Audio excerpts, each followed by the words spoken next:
Rich men north of Richmond, Lord knows they all just wanna have total control. Living in That is such a valuable piece of advice there. These are the sorts of things that we should talk about right in the first 5 minutes of the podcast. Started giving people free quotes. In sunshine and rainbows, it is Definitely a thing for just being a solo The operator. change in mindset makes a massive difference. Welcome to Aussie Lawn Stars.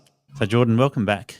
We want to take a bit more of a deep dive into what your business looks like at the moment. So, if we wind the clock back to when you started, we're talking cowboy Jordan. Yeah, that's it. And you were picking up any jobs you could pick up, which means you're getting garden cleanups and you're doing your fairly basic lawn mow, blow, go. Yeah, that's it. It was pretty much whatever I could get my hands on. That's what I did. There was no standard of sort of lawns that I'd target, or it was just whatever I could get. And I've found when you do that, you get the cheapest customers, and you get the customers who are like, can you do it any cheaper? What if you don't do the edges? Yeah, absolutely. And it's the old, I think we can get away with doing it every 6 or 8 weeks, or Yep. it's just. And I can imagine Townsville, that would probably happen even in summer sometimes. Oh, absolutely. And like even in wet season, they wait until the end of it and go, oh, hey, it's up to my shoulders. Can you come and mow it? And it's like, no. Yeah, lovely. Yeah, I don't know how they live in it, but it happens. And when you first start out, tell me what your numbers look like. But when I first started out, if I was doing $40 jobs, it was pretty common. If I was doing $50 jobs, it was a little bit better. But I was aiming for that $50 per hour mark at that point 14 years ago, and going, okay, you know what? If it's a overgrown job, like not up to my shoulders, but an overgrown job, I might charge $100. Yeah, and to be honest, 10 years later, I'm not far off, wasn't far off what you were charging back then. I thought, as long as I make what I was making in my old job, I'm doing well. So I think amazing what we think is profitable when we start out, right? Yeah, so I think if I got $60 for an hour's worth of work, I was on top of the world, like just thought I was doing so well. It's not until you sit down and you realize, once I start taking out all these expenses, there's not much left for me. And I think, tell me if I'm wrong, but I think you had a very similar lesson to me when you put on an employee and you sit there and you go, okay, if I'm charging out at $60 an hour, by the time I pay wage for that hour and expenses, not much left. Yeah, that was the big thing. I put on an employee and I thought, oh, yep, $60 an hour for two of us. That's good. Twice as much money. But yeah, once you put work cover and in your insurances and wages, you're pretty much doing it for nothing if you're lucky. Yeah, some jobs would have been costing me money. I know it's cost me money at stages when I first put on an employee. Yeah, and the big learning thing for me is I was sort of given a phone call out of nowhere for a big commercial contract up here, and I priced it at what I thought was an amazing price. Yeah, rocked up with my push mower on the first day and thought, here we go. And yeah, I've still got the contract, but 12 months later was priced at 3 times the price. Yeah, nice. And I was fortunate enough I got the contract again. So it's good that they've kept you on, but I guess you've proved yourself with your quality of work, right? And that's, I think they sort of look back and go, we probably got a bit lucky for that last 12-month contract. We got a pretty cheap job for what we got. Yeah. But yeah, no, it's been good. At least I can hopefully try and recoup it after a few years of doing it. Yeah, for sure. And I think that's one of those lessons you learn along the way. You get burnt once or twice, but you learn quickly that you need to be profitable. And I promote people going and looking up a book called Profit First, or there's a podcast called Profit First for Tradies in Australia. Yeah, okay. And it really points out that you need to look at making sure you pay wages, all your expenses, and still have a profit afterwards. Because if you're working solo, you might just consider your wage enough to live on. But if you pay an employee, you can't pay their wage and not have any money left over. Yeah, absolutely. And it was that realization of, I need to be charging this employee out at 3-4 times what they're costing me. And I should be doing that the same for myself. Because if I take us backward step, someone has to fill that spot. That's right. And that costs money. So yeah. I've said this on the podcast numerous times. You need to know how much you make if you're paying a wage for somebody else to do the work instead of you being on the tools. Absolutely, and that's how I look at all my jobs. That's how I price all my jobs now. Is if I was, for whatever reason, to take a backward step, and someone was to take my spot, I need to be able to cover that wage. Yep. So I think if you're not doing that, you're setting yourself up for trouble. Yeah. Yeah, and if all you're doing is covering a wage, then there's no point in being a business. You might as well work for someone else. That's it. Go to work, go home at the end of the day and get paid and not have any of the stress that comes with running a business. That's right. But yeah, as long as you're learning, I think that's the main thing. If you keep making the same mistake over and over, then yeah, you've probably got bigger problems.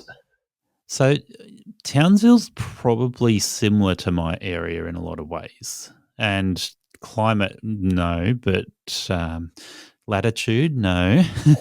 But in terms of the types of customers you find, Townsville's a bit of a out in the country hick town. It's probably got a fairly decent population for that, though. Yeah, we have like a very wide range. We've got a bit of everything. All our outskirts, everything in Townsville's half an hour away. No matter if you want to go out to your acreage, into the city. But yeah, we've got pretty much the outskirts is all acreage. And got all your new estates and stuff sort of scattered between.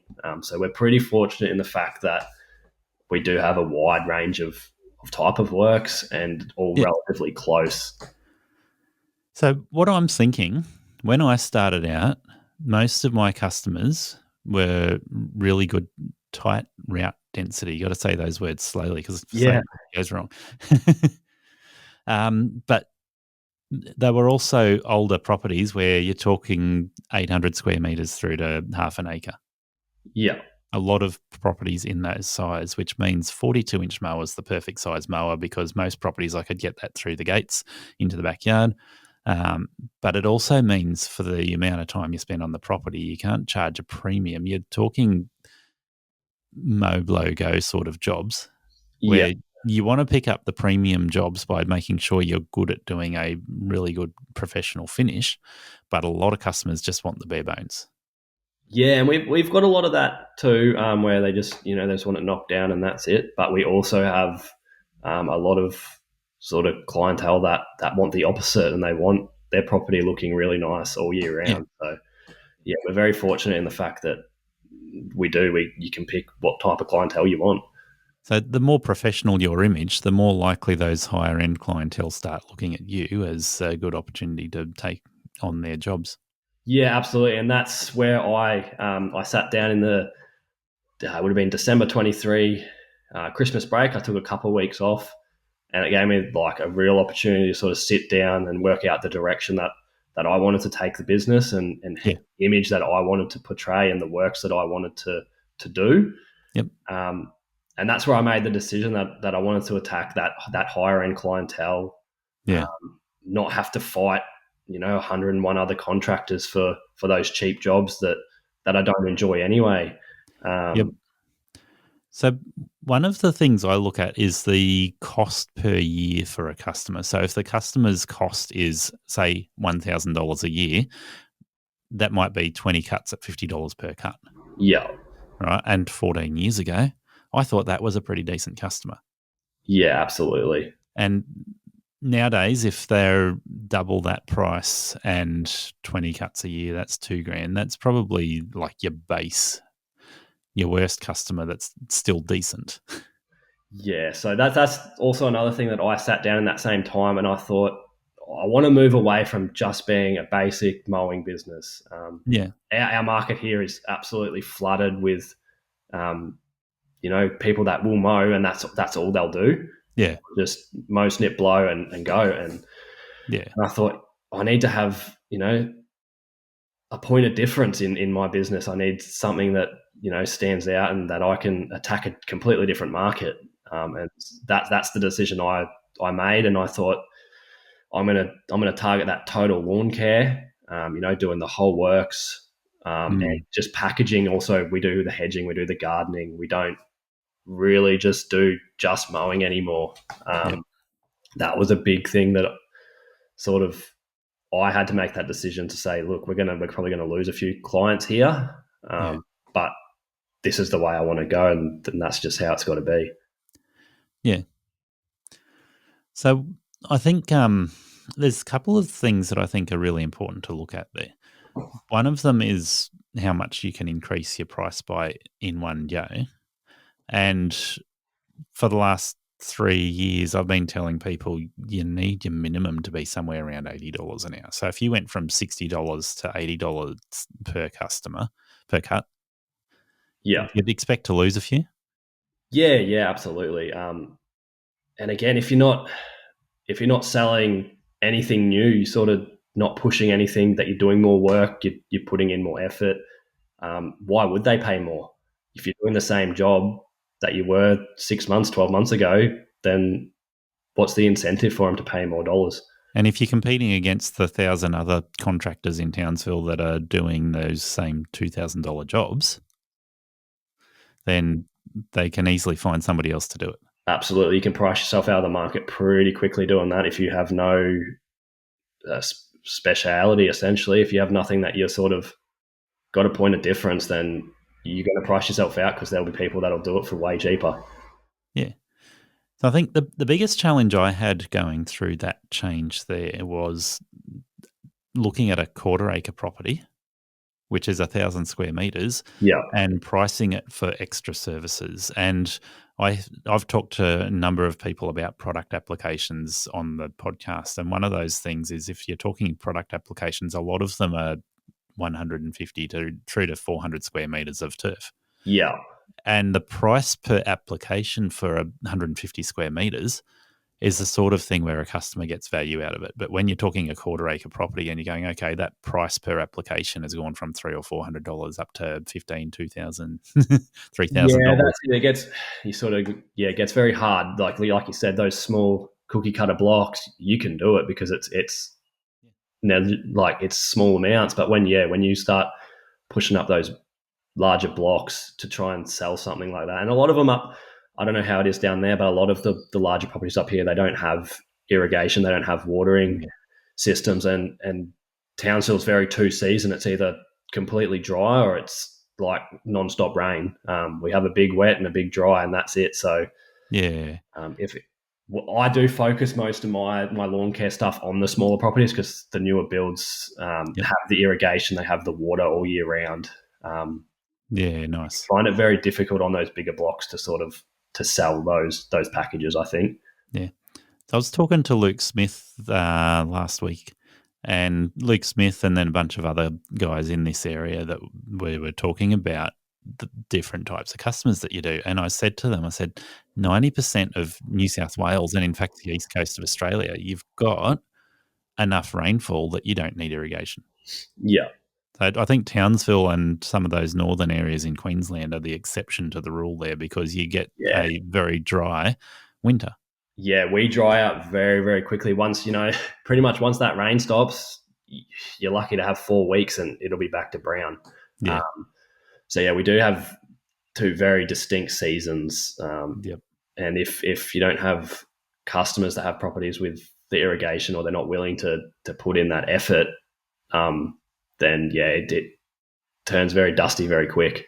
Yeah. Well, I would guess down here, like certainly for the quarter acre blocks and larger, irrigation is almost non-existent. Yeah. There are some, but when you start going into the new builds, those new cookie cutter builds where people are invested in their 20 square meters of lawn, 150 square meters of lawn, even then you're probably still talking less than 20% of those customers actually have irrigation. Yeah, right. They simply don't need it. It's the bigger concern is making sure they got drainage for when they've got too much rain. Yeah, okay then. I mean that is very much an issue too. For those few months of the year that we do get rain, but like right now, if I was to look outside, 99% of the lawns would be brown. And that's another thing. Whereas if you're targeting that bottom end clientele, they don't care for their lawn, so they're not putting water on it. The frequency drops. That's your overall annual. It drops. Everything goes with it. Or either that, or you're mowing dust, which isn't enjoyable. Well, I noticed that when I was driving through Townsville. So a lot of places coming into Townsville were just bone dry. Yeah. And it's the season at the moment. It is the dry season. Yeah, give us a couple of months, thank God, and we'll be back. Yeah. But a lot of places around there, when I was driving into Townsville, I didn't see the higher end properties coming into town. Yeah, Townsville's it's funny how it's set up. They're sort of just plonked here and there. Yeah, new builds. The new builds, and then it's all just scattered. There's that's just all of Townsville. Like you go into the CBD and it's dead. You wouldn't think it's the main street of Townsville. But it's just how they've built up. It's all on the outskirts. Everything's just sort of slowly further and further out to where you find these nicer new estates. So is it all those properties where VJ's been out there doing massive big whippersnip slashes and getting them ready for the new builds to come in? Oh, he's crazy, hey. But probably there's really nice estates. It's called Castle Hill. So it's literally on the side of a cliff. That's the kind of work you get up there because it's lovely, but you can't grow a lawn. So it just grows. They cut it down, and that's it. Nice views, but no lawn. Oh, awesome views! Like I'm lucky to have a couple properties up there, and you got to stop for 5 minutes and take it all in because there's nowhere else in town you get those views. Yeah. So I guess what I'm angling at here is talking about the types of jobs you've been chasing.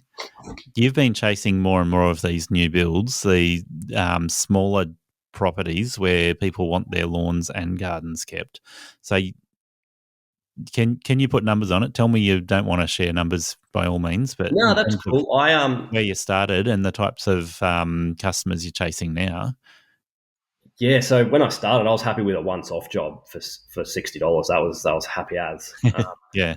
Now I look at it as an annual dollar amount per client, and which is what I was saying. Yeah. Yeah, and I think you have to look at it like that. It's probably the best way to look at it, I think personally, because if you're looking at it job to job, one day you'll do really well, and the next not so well, and then. But if you can break it down, weekly, monthly to the year. You can see, well, I'm making money. That's what I need to be doing.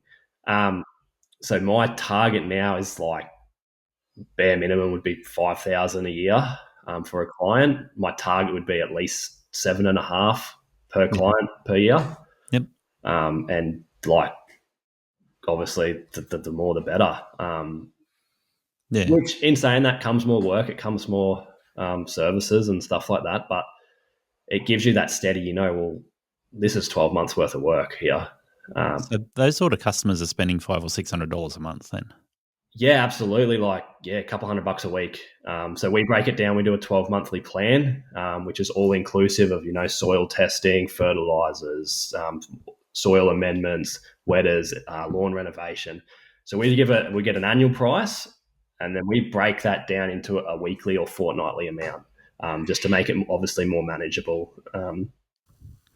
Welcome to Aussie Lawn Stars. Do you want to leave your job to create a profitable and enjoyable lawn and garden business? Aussie Lawn Stars shares the stories, lessons and advice to help you grow a healthy, productive, efficient and sustainable business. Do you want more or simply have a question about what you heard? Contact Aussie Lawn Stars at iCloud.com or look me up, Gary Ashton, on Facebook and Messenger for individual help. Business coaching helps you to have the right mindset and perspective when it comes to daily decision-making, planning, or knowing what to look for to improve your business. thinktankcoaching.com.au has helped me, and they can help you move towards your business goals. Visit their website or email them, thinktankcoaching@outlook.com.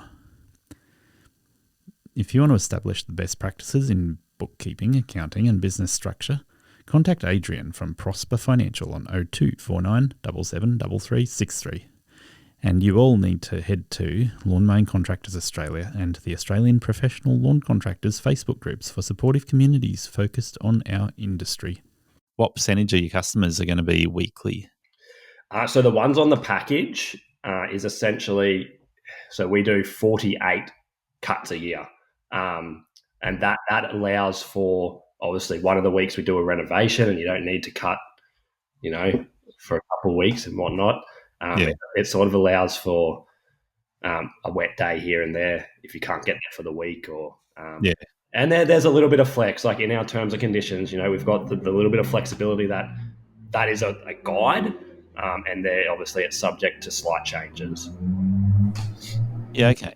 So with that in mind, a lot of those customers are mowing as well as gardening. So do you mow and garden while you're there every time, or is it one time I mow, one time I garden? Generally, like, so if most of our properties, like, they'll have a big extensive garden of hedges, so we sort of split it into zones, the gardens usually. So we might say it's we might split it into 2 zones. So one week we'll do this lot of hedges, the next we'll do that lot of hedges, but we're mowing every visit. Yeah, okay. Good stuff. That's what I like. The more weekly mows we have in Australia, the better. Oh, I think that's my big push is weekly. Up here, if you put water on your lawn, you can mow all year round. There's Yeah. like, we don't get cold enough for it to slow down. Like, I think the coldest it's ever been was that night you were here. I actually had to put a jumper on, but other than that, Yeah. if it drops to single digits overnight, it's cold. Yeah. So, like, today was cold, and I think it was 22 or 23 degrees, and like, it's cold. Yeah, well, I would agree. If it drops to single digits down here, it's cold too. But we get single digits a fair bit. And overnight at the moment, we're regularly seeing single digits. It's not very often we see double digits overnight. But today, we've been sitting around 12, 13 degrees in the middle of the day. Yeah, see, we nowhere near. We always heat back up to like over the 20s easily. Nice. So yeah, there's, as long as you're doing all the right things, you can cut weekly year round, and I think that should be the big push, is because your lawn just looks better overall always. It's the number one thing I say is regular mowing and water is your 2 biggest things. Everything else is like, that's the 80%. Everything else is the 20%. Can I tell you about the benefits of robotic mowing? Oh, don't get me started. I haven't had much to do with the newer ones. It's all the ones that have been the lines in the ground, and Yep. no, I just can't get amongst it. But I've been fair enough. watching a few videos lately of the new ones that do all the GPS stuff, and yes, they look, technology's coming, but as long as they don't put me out of a job. Well, I don't see them putting you out of a job. And going to the difference between having the wire in the ground or GPS without a wire in the ground, I think there's benefits either way. But naturally, it's a lot of cost to install the wire in the ground. It's quite prohibitive for a lot of people. It puts people off. It doesn't look real attractive. The moment people have said you can get a robot without putting a wire in the ground, all of a sudden everyone's gone, that's more interesting. Yeah, that's it. It's less work. It sounds better. And they're good. So there's definitely a big push there. But I guess the reason I brought it up now is because we're talking about the more that you mow, the better your lawn is. And if you get a robotic mower and it's out there cutting daily, so depending on the size of the lawn, your robot will be cutting every blade of grass between 3 and 7 times a week. Yeah, absolutely. And I think there's a massive benefit in that.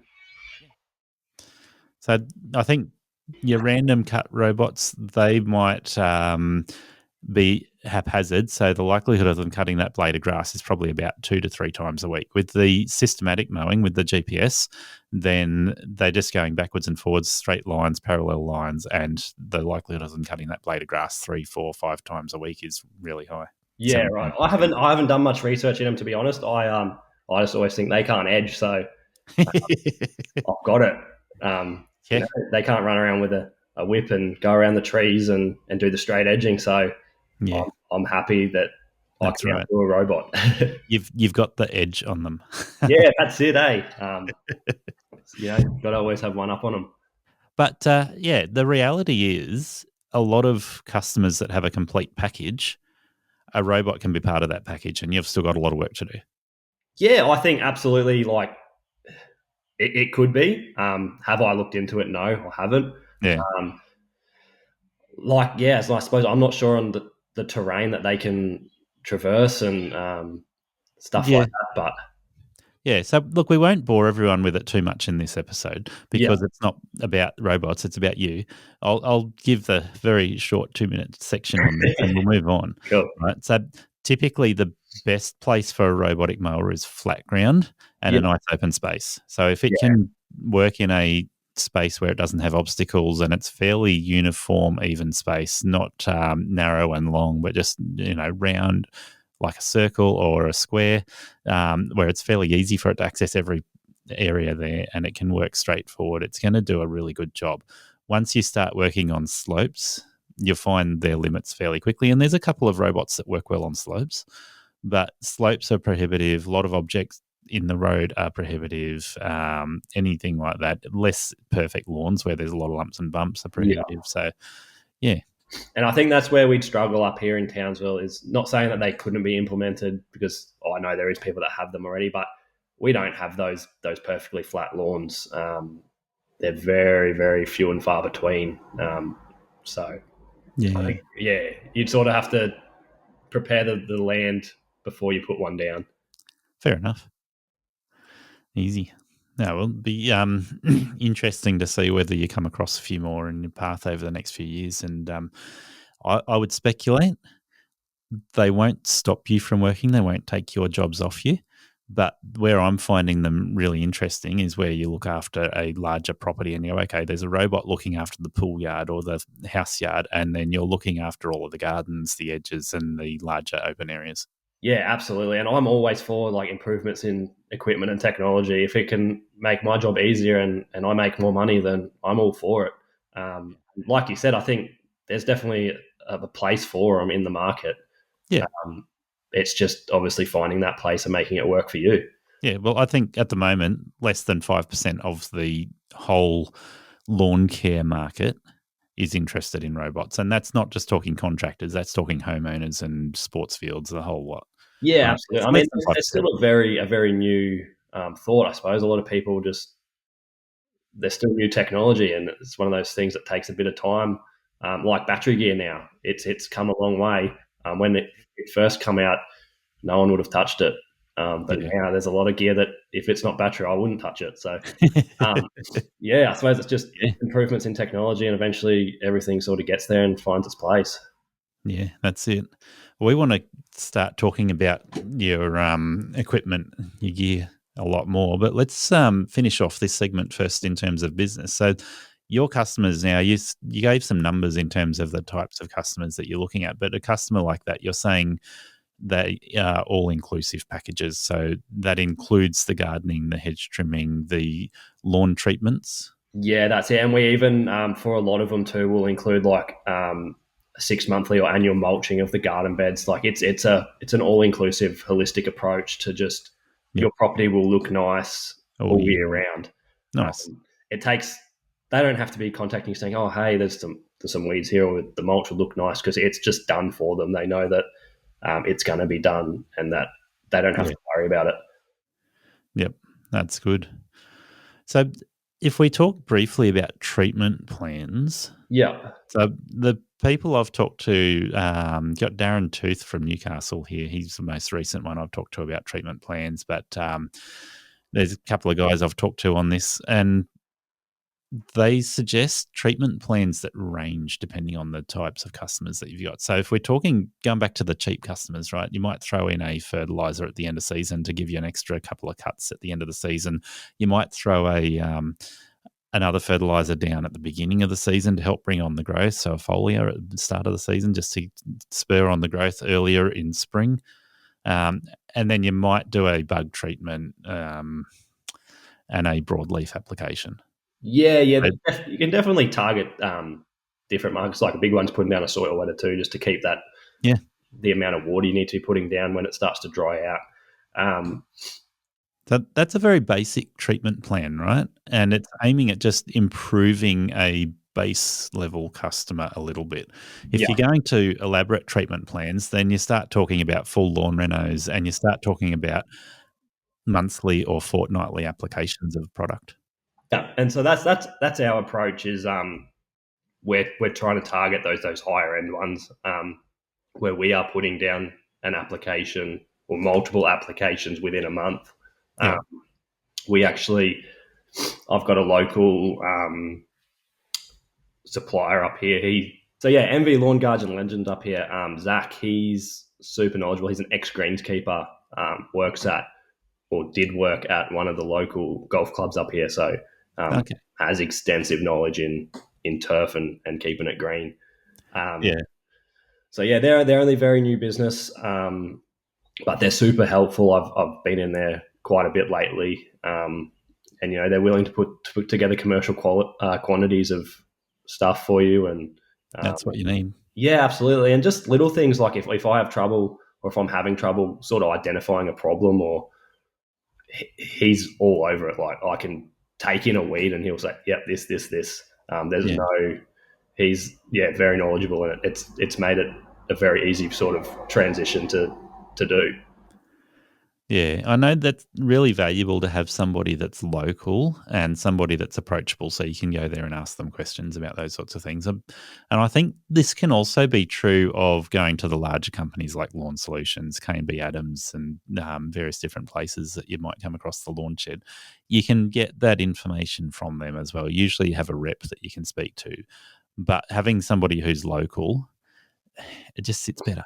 Yeah, absolutely. And like I could probably save some money on my products and stuff like that, but just having the advantage of being able to walk into his shop and say, I need help, or I need this, I need that, and it's done. It's sorted. I don't think you can beat that.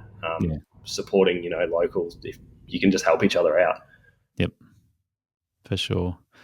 Makes it really valuable, I think, and adding to your ability to provide for those high-end customers the exact solutions they need.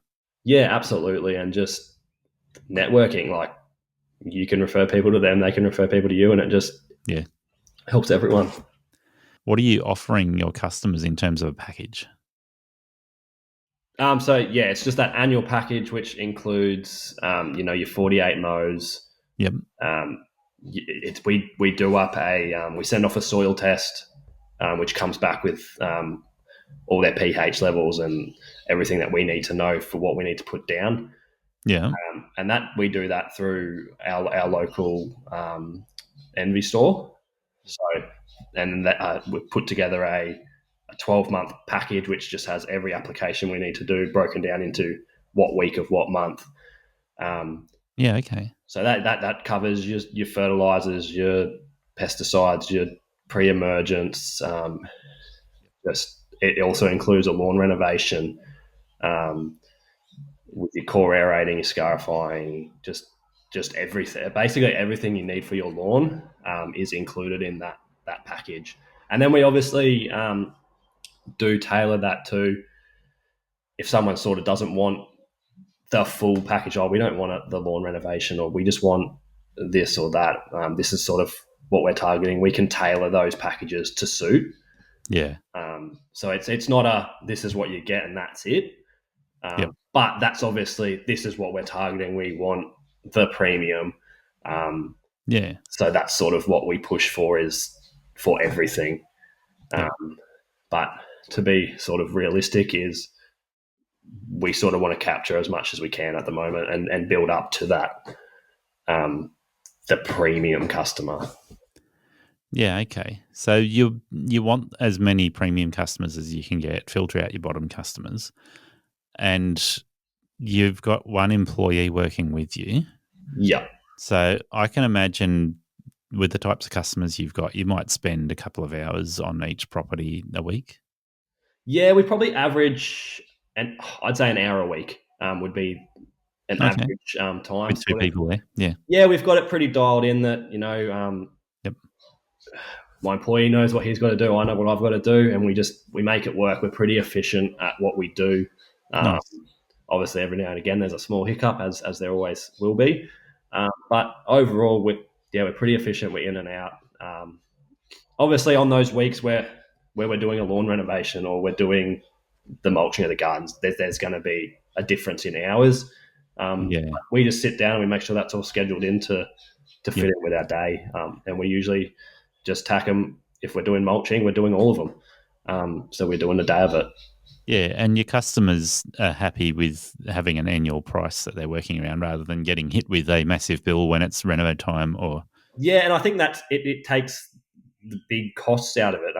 Like you said, you're not forking out big dollars when you want to do a reno. You're not forking out oh, we're putting down fertilizer this week, or we're doing it's just a consistent price. They know they've got a budget in. Yep. And I think that it's very helpful for winning bigger value jobs. Yeah, for sure. Okay, so with that in mind, what sort of turnover numbers are you looking at the moment? So for the last financial year, we turned over just over 200. Yeah, okay. And that, keep in mind, for those first, 6-7 months, we were probably running at a loss. Yeah. I do have I don't have it on me, but the balance and sheets, and those first 6 months were very poor looking. It's only those last sort of 6 months that propped the business right up. Once I sort of sat down and worked out my numbers, it propped it right up. So for people listening, they hear me talking about breaking these numbers down all the time, but it sounds to me like you were probably hitting somewhere around $10,000 a month earlier on, and you're probably up over $20,000 a month now. Yeah, that'd be pretty accurate to say. Obviously, each month sort of fluctuates, but I try and just break it down into like a weekly amount or monthly amount, and just try and hit those targets. Awesome. It sounds like your business model is really easy for you to manage and easy for you to predict what you're working with, so you can keep on working on growing it. Yeah, absolutely. I think once you sort of work out what you need to earn, not what you want, but what you need to earn, and then you can add to that. But if you think that you only have to charge this much, and then you find out you've been undercharging, it's hard to dig yourself out of that hole.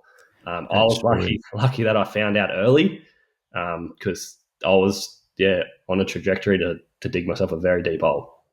And this is why so many small businesses fail in the first 5 years, because they either realize very quickly that it's not worth being in business and they leave, or they keep on digging that hole, thinking that they're making progress. Yeah, and I think it's a big false sense of, I just got to work harder, I got to do more hours, I got to do more jobs. But the reality is, the more hours you do, the more work you're doing, the quicker you're digging that hole. You're not actually digging yourself out of it, you're digging it deeper. And this is why I started recommending people look at the profit first model, because if they're not accounting for making money, they're going backwards. Yeah, absolutely. And if that's the way you're going, you may as well go work for someone and not have all the stresses of business. And again, business isn't for everyone, but I've been very lucky that I've got that support around me that sort of helped me, point me in the right direction. I think it's very important to see an accountant and sit down and run your numbers, because I was very, very slow to do that. And once you do, it's a bit of a reality check, I think. Thank you for listening to Aussie Lawn Stars. Please remember to rate and review the show on the Apple Podcasts app or the player you use. Exciting new shows are released every Monday. Make sure you follow or subscribe to hear the next episode.